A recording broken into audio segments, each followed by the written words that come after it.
cumprimento os nossos alunos com a paz do Senhor. Nós estamos nesta oportunidade já para ministrar para os nossos queridos a segunda aula do nosso livro, que fala sobre direito eclesiástico. Como eu já disse na primeira aula, nós como obreiros, nós como dirigentes de igreja, como pastores de igreja, temos que ter um conhecimento dos direitos, dos deveres, tanto dos direitos do ministro, quanto também daquele que está na igreja. Porque a igreja, como eu já disse na lição passada, a igreja é uma associação. E cada membro desta associação, ele faz parte, ele é um membro, ele pode votar, ele pode ser votado. Por quê? Porque ele é um membro de uma associação. Bom, diante disto, sabendo que a igreja é um órgão de associação e que tem os membros da associação, é necessário que o responsável por esta associação, quem é o responsável pela associação? O pastor presidente. Os auxiliares são corresponsáveis de cada um do grupo que ele atende, no caso, as congregações.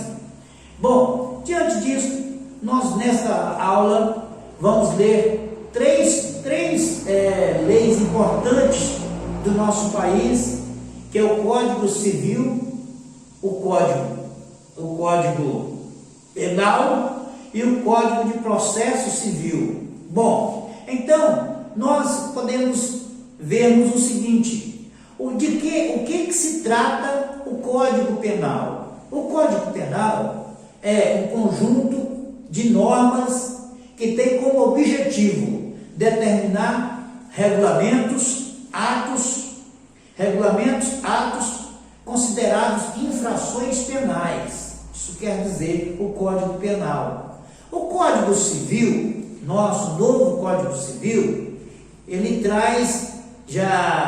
trazendo mais a igualdade de direitos entre homens e mulheres e dando mais isonomia nas relações comerciais e patrimoniais. Então, dentro do Código Civil brasileiro, nós encontramos então as relações comerciais e patrimoniais, onde a igreja entra como patrimônio.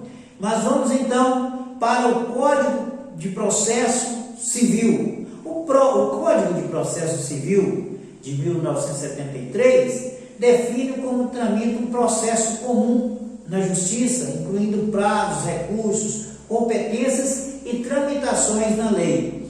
Bom, então diante disso aí, nós vamos passar com os irmãos a falar um pouco sobre o Código Penal. O que nos traz o Código Penal? Já dissemos na aula passada que não há crime sem lei anterior que o defina, e não há pena sem prévia cominação legal. Bom, então diante disso, nós vemos que mesmo que a pessoa ele acha que está certo, mas dentro da lei não existe o achismo. Mesmo que ele ache que estava certo, mas a lei tem autonomia e ela é mandatária em nossas ações. Então nós precisamos de conhecer os códigos penais, o Código Civil e o Código de Processo, justamente por causa dessas coisas que nós praticamos, e talvez diante da justiça nós vamos dizer, mas nós não sabíamos, mas vamos apanhar do mesmo jeito. Você entendeu? Bom, então nós vemos que a lei ela é inimputável. Quer dizer, quando fala de lei inimputável, fala de pessoas que têm doenças mentais. Pessoas que têm doenças mentais, a igreja, principalmente a igreja, precisa de cuidar com precisa de tratar com muito cuidado. Primeiro, é que eles são isentos na lei de ser penalizado. Vocês sabiam? Eles são isentos da lei de ser penalizado. Nenhuma pessoa que tem doenças mentais, eles são penalizados na lei. A lei o cobre.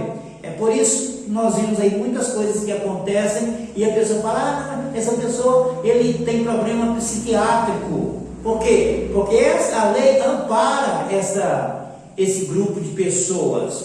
Mas nós vemos também a lei, que ela é inimputável para essas pessoas, mas também tem os menores de 18 anos.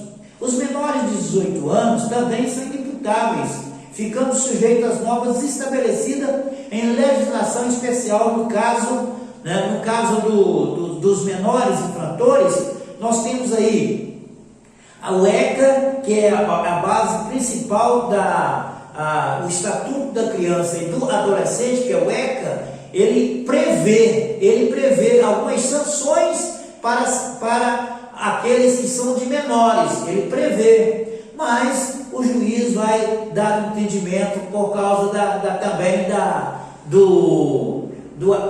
do amparo legal que o menor infrator tem.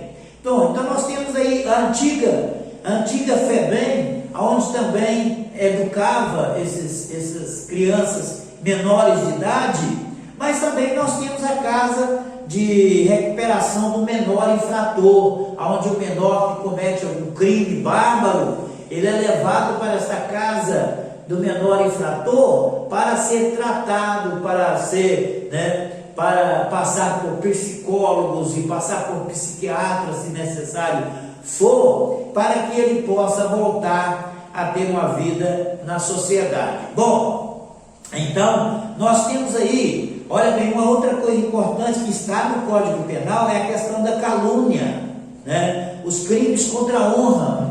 Olha bem, caluniar alguém, imputando-lhe falsamente fato definido como é um crime. Defamar alguém é crime. Ofender alguém a sua dignidade é crime. E nós vamos ter cuidado com isso.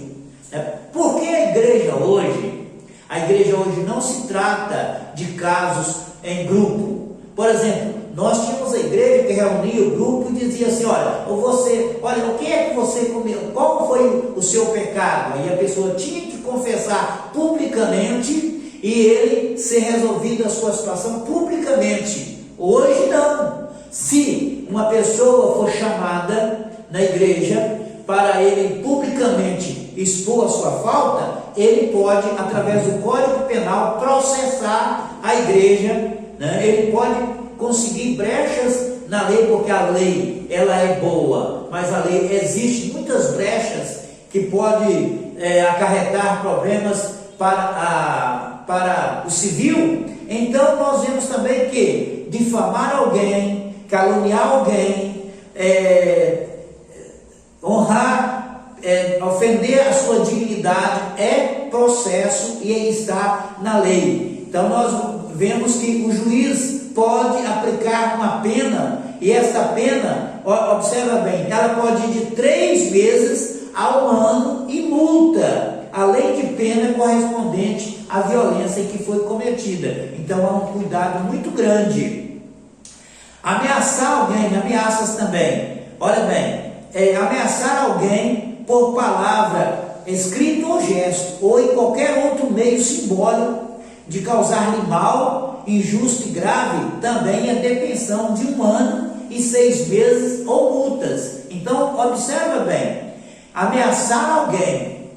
Então por isso que nós como igreja, nós como obreiros do Senhor precisamos ter conhecimento da lei para nós informarmos para os nossos irmãos o perigo que tem.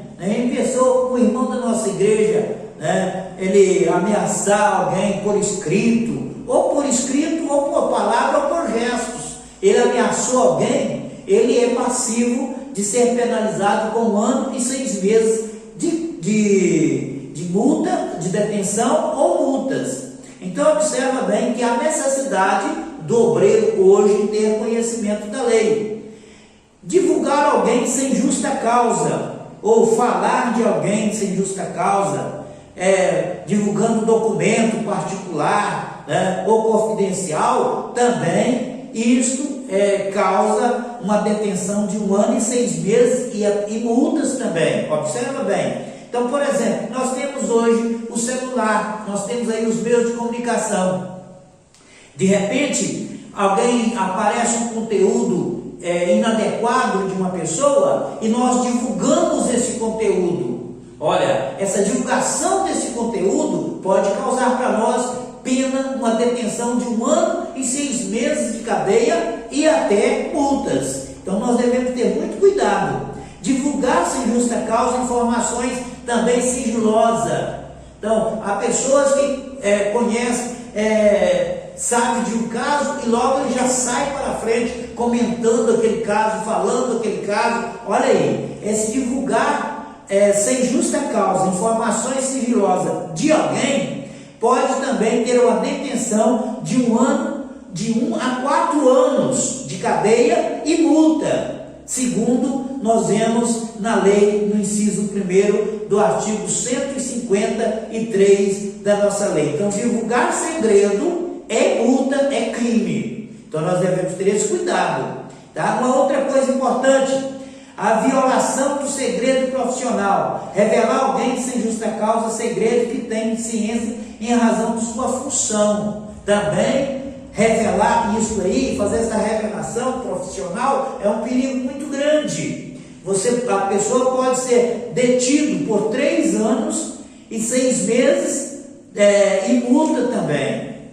Então, nós devemos ter esse cuidado. O pastor, olha bem, é o sujeito ativo do crime. Somente pode ser a pessoa com quem tem conhecimento, sua função ministerial ou ministro. Observa bem aqui. O pastor, por exemplo, um membro age desta forma na igreja. Primeiro, quem é ouvido é o pastor, porque o pastor, ele é responsável, ele é o que representa civil e criminalmente pela igreja, onde ele é o pastor responsável. Então, observe, enquanto nós, como pastores, precisamos ter o conhecimento da lei. Bom, nós temos também, dentro do Código Civil, nós temos escarnecer, no caso de questão de crimes contra sentimentos religiosos. Então, escarnecer de alguém publicamente, por motivo de crença ou função religiosa, também é crime. Nós devemos ter esse cuidado, tá? Porque é uma detenção de 1 ano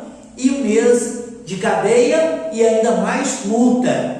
Olha bem, como escarnecer de alguém por motivo religioso? Quais são os escarnecimentos? O traje, que significa insulto, afronta, ofensa, difamação, injúria. Escarnecer, que significa zombar, criticar, notear, caçoar. Crença religiosa consiste na fé em Deus ou na convicção em relação ao sobrenatural, no caso de Deus. E a função religiosa é a atividade desempenhada por uma pessoa, ministro do culto, no exercício da prática religiosa. Então, todas as denominações, todas as igrejas evangélicas ou não, né, todos os movimentos que são considerados no Brasil religiosos, eles têm amparo na lei e na lei de crime contra sentimentos religiosos. Então, por exemplo, eu não posso chegar para uma pessoa católica e criticar a santa dele, sem não ter uma base, sem não ter um argumento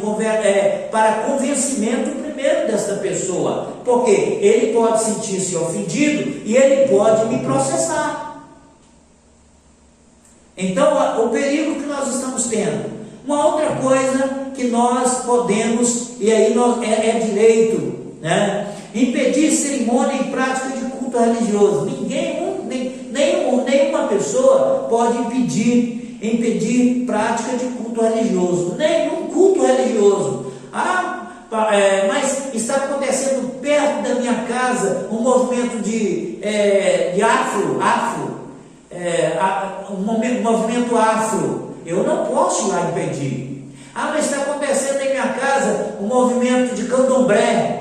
Na nossa lei é um movimento religioso, eu não posso lá impedir. Você entendeu? Por quê? Porque se eu impeço, eu estou perturbando. E perturbar significa alterar, desnortear, desarranjar, atrapalhar e agitar os grupos religiosos. Então essa lei também ela tem a sua penalidade. Nós devemos ter muito cuidado. Uma outra coisa muito perigosa também refere-se a objetos consagrados ao culto, como por exemplo a Bíblia Sagrada, o zinário, as louças utilizadas para a Santa Ceia, instrumentos musicais.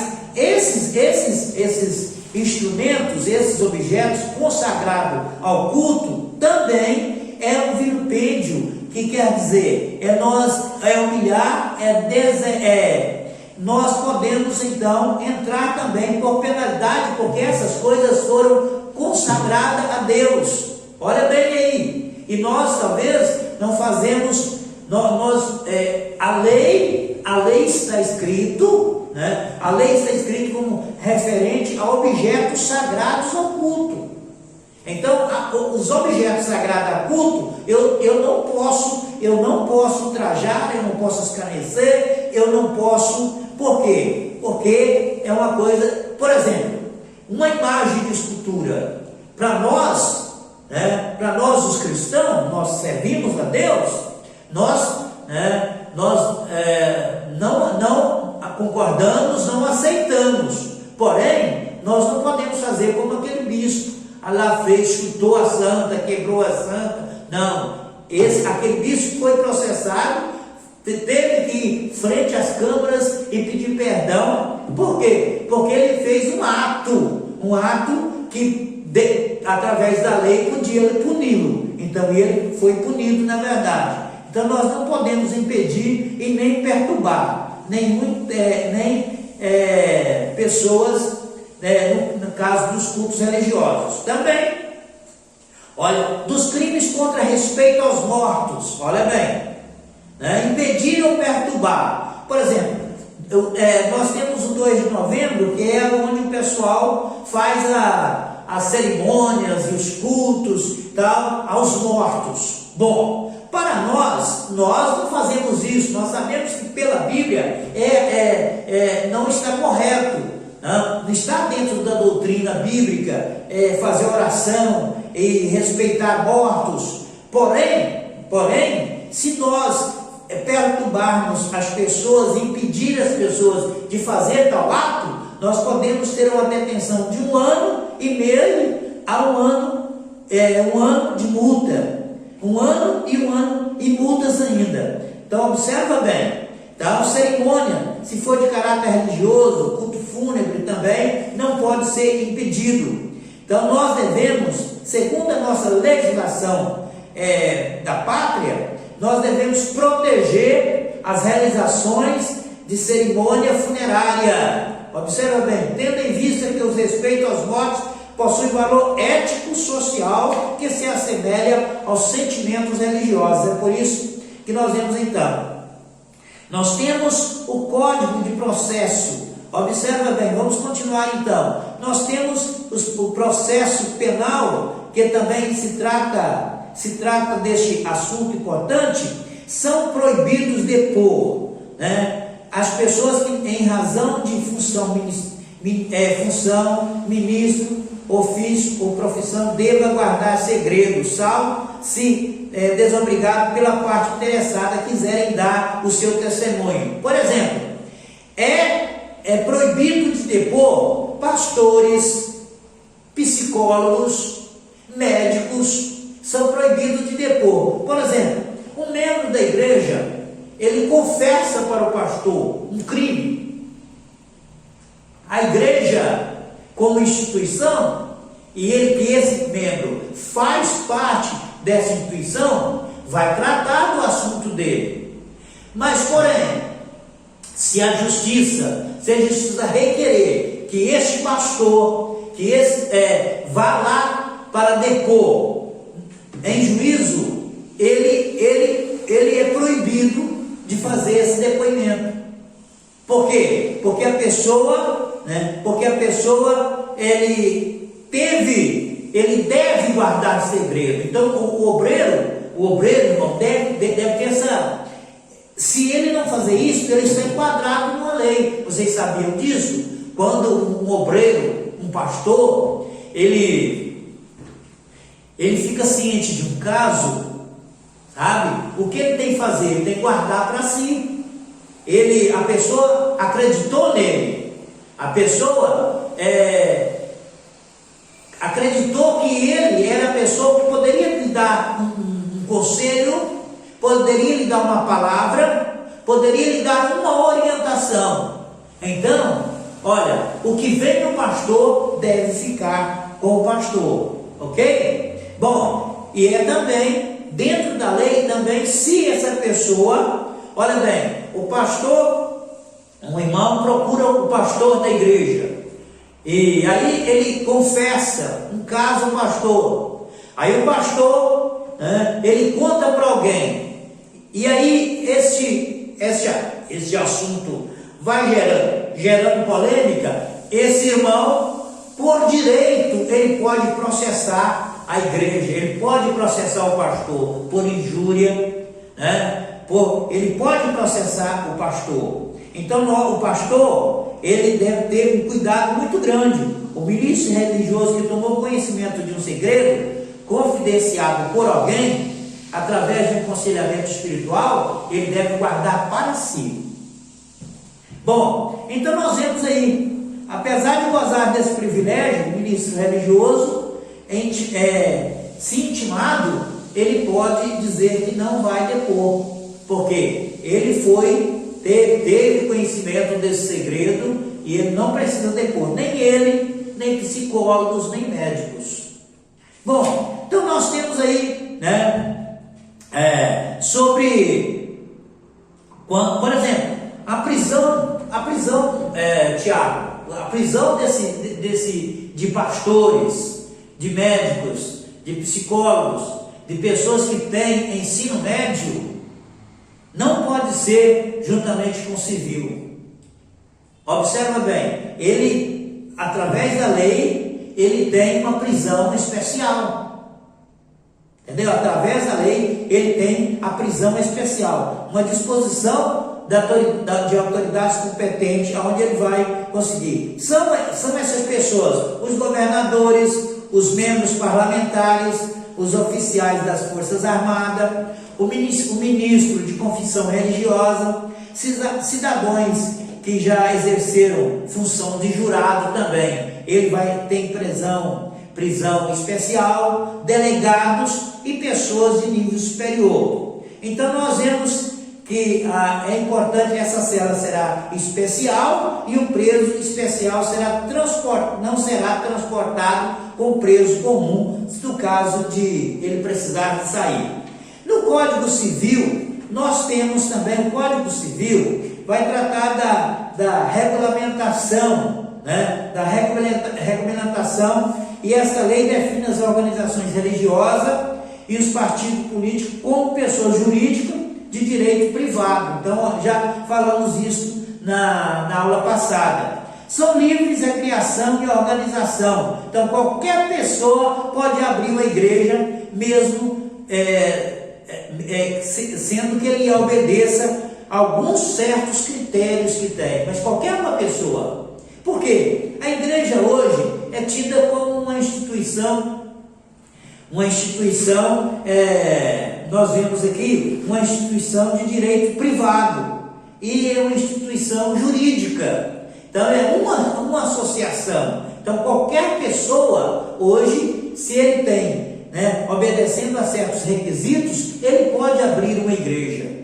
Então é por isso que existe, olha, essa infinidade de igrejas abertas, porque tem facilidades, tem brechas na lei, e a lei dá essa oportunidade para ele no artigo 44 do Código Civil. Bom, nós temos também, pode também criar partidos políticos, associações e tal. Nós temos também, nós estamos falando né? O associado ele tem direitos e deveres. O associado ele tem os associados devem e têm direitos iguais. Por exemplo, mas quando para excluir um associado, a exclusão do associado só é admissível havendo justa causa, assim reconhecida em procedimentos que, no caso nosso caso, é o nosso estatuto da igreja e o regimento interno. Então, tudo que está dentro do estatuto da igreja e o regimento interno da igreja, né, se o associado, no caso que é o membro, ele diverge daquilo que está no estatuto, no nosso caso, o nosso estatuto é baseado nas normas bíblicas, nas nossas normas bíblicas. Então, mas quem desobedece o estatuto, ele é passível de ser excluído desta associação. Porém, mas no caso, por exemplo, se uma igreja como esta aqui fechar, para onde vai os seus bens? Para onde ficam os bens dessa igreja? Bom, os bens dessa igreja, segundo o estatuto da nossa convenção, e o que está baseado aqui no inciso 2º da lei artigo 60 do Código Civil, diz o seguinte, que os bens da associação, ele é revertido, ou ele é entregue à presidência da associação do Estado, no caso, a nossa Semaderon. Então, fica muito claro isso aí. Bom, uma outra coisa importante também que nós precisamos saber é sobre o casamento.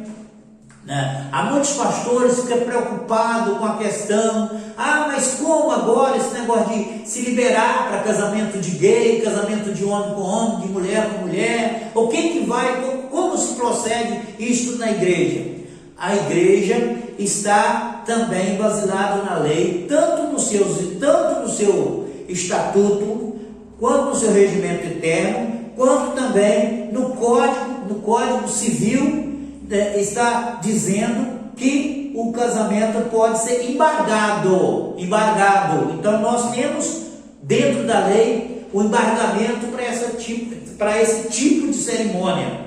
Mas nós vemos que, como casamento, nós sabemos que deve ser segundo o próprio estatuto, diz que é os deveres dos cônjuges, homem e mulher. Né? O casamento é civil, ele é gratuito, gratuita a sua celebração. Por exemplo, o pastor vai ministrar uma celebração, ele deve fazer este casamento religioso. Bom, então nós estávamos falando sobre o ministro que realiza casamento civil, religioso com efeito civil. Então já disse também que o ministro, ele deverá ser autorizado pelo cartório. Todo ministro que realiza cerimônias de casamento, ele tem que ser autorizado pelo cartório. É necessário que tenha essa autorização. Então o registro civil de casamento religioso deve ser promovido no prazo de 90 dias. Por exemplo, eu como ministro, eu sou autorizado, desde lá de Rondominas, quando eu era pastor lá em Rondominas, eu fiz autorização no cartório. Mas, por exemplo, quando eu realizo um casamento religioso com efeito civil, eu tenho necessidade de dizer para os nubentes que eles têm um prazo de até 90 dias para apresentar esses documentos no cartório, para que o cartório, que é o oficial, ele habilite eles no casamento. Vocês entenderam? Bom, então exige toda o Código Civil, ele exige essas formalidades.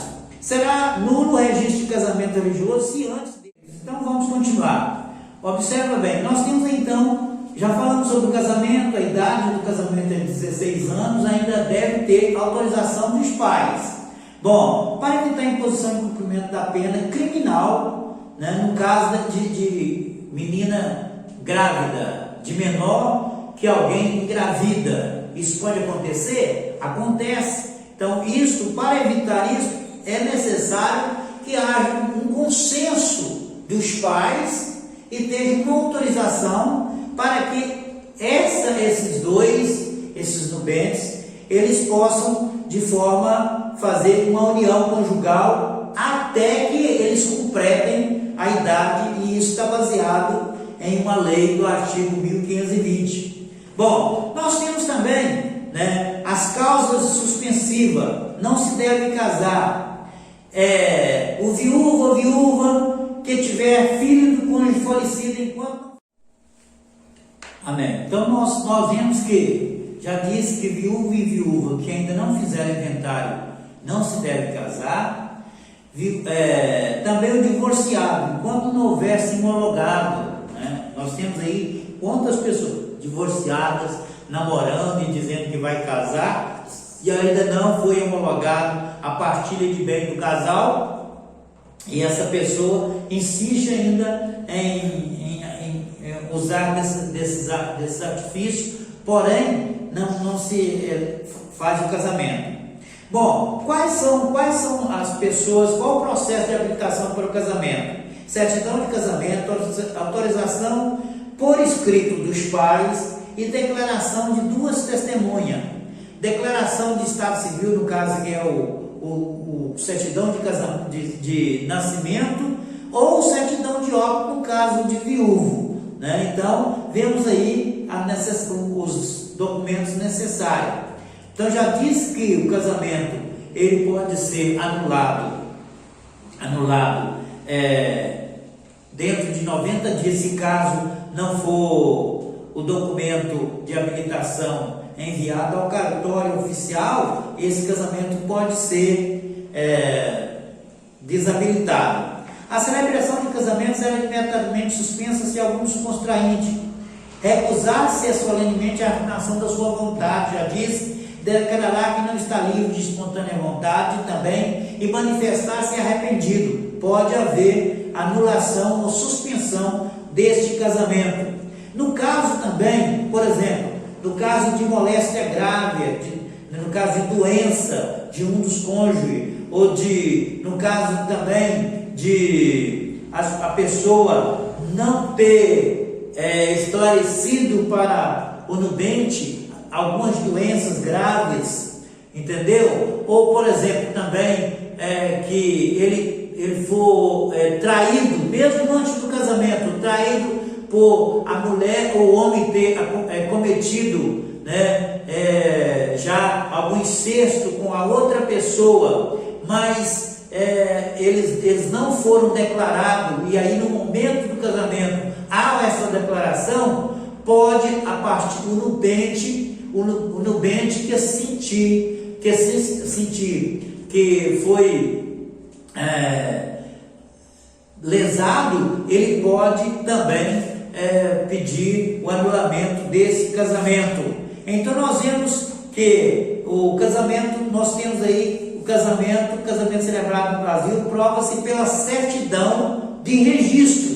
Então a pessoa só pode provar que ele é casado quando ele tem a certidão de registro, isto dizendo no artigo 1543. Bom, já falei sobre a questão da anulação do casamento, não é isso? Já falei. Bom, a eficácia do casamento, já falei quanto à eficácia do casamento, a dissolução da sociedade do vínculo conjugal, Por exemplo, então, quando uma pessoa ele tem uma dissolução do vínculo conjugal pela morte de um dos cônjuges, pela nulidade ou anulação do casamento, pela separação judicial ou pelo divórcio, aí a pessoa então fez a dissolução do casamento.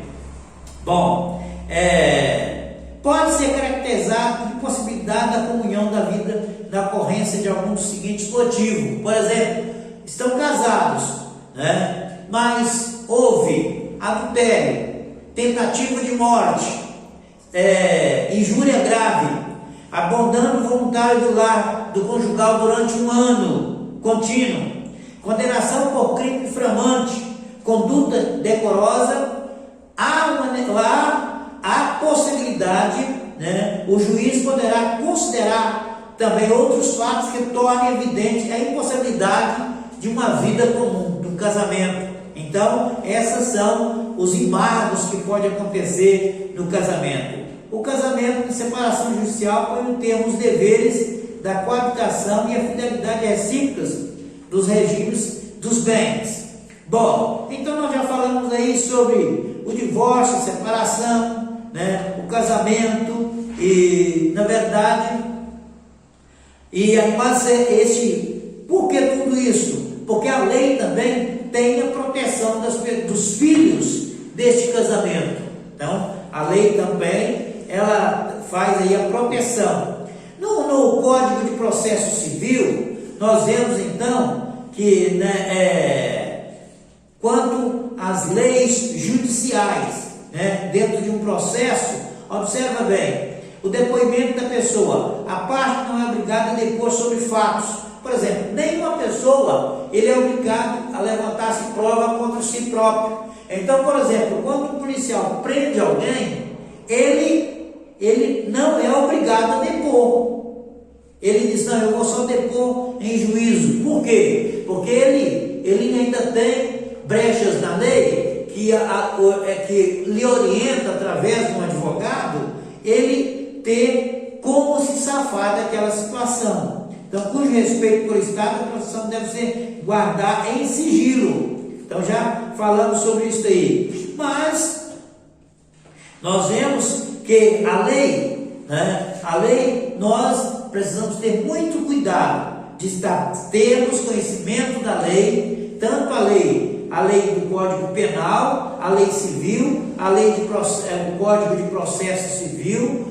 Nós, os pastores, devemos ter muito conhecimento desse assunto.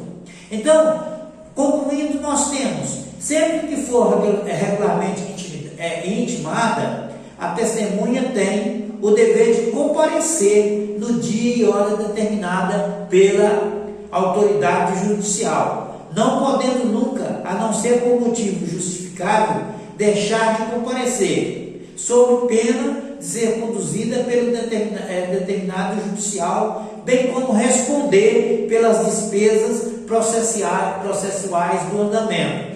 Uma vez presente para depor, após a qualificação e antes de ser inquirida, a testemunha poderá invocar a prerrogativa, requerer ao juiz oralmente o que está decidido de imediato. Bom, nós, meus queridos, então, tentamos aí com os nossos queridos, também não sou formado em direito, mas eu tentei, fazendo as leituras, eu tentei passar para vocês pelo menos uma coisa sucinta da nossa aula, dessa nossa segunda aula. Então fica aí a resposta de todas é a letra C, todos são a letra C, tá? Tanto na lição de número 2, a 1, a 2, a 3, a 4, a 5, a 6, tudo é letra C. Vocês podem depois fazer uma pesquisa e fazer uma leitura dos seus livros. Deus abençoe a cada aluno, Deus abençoe. Eu agradeço aí, primeiramente,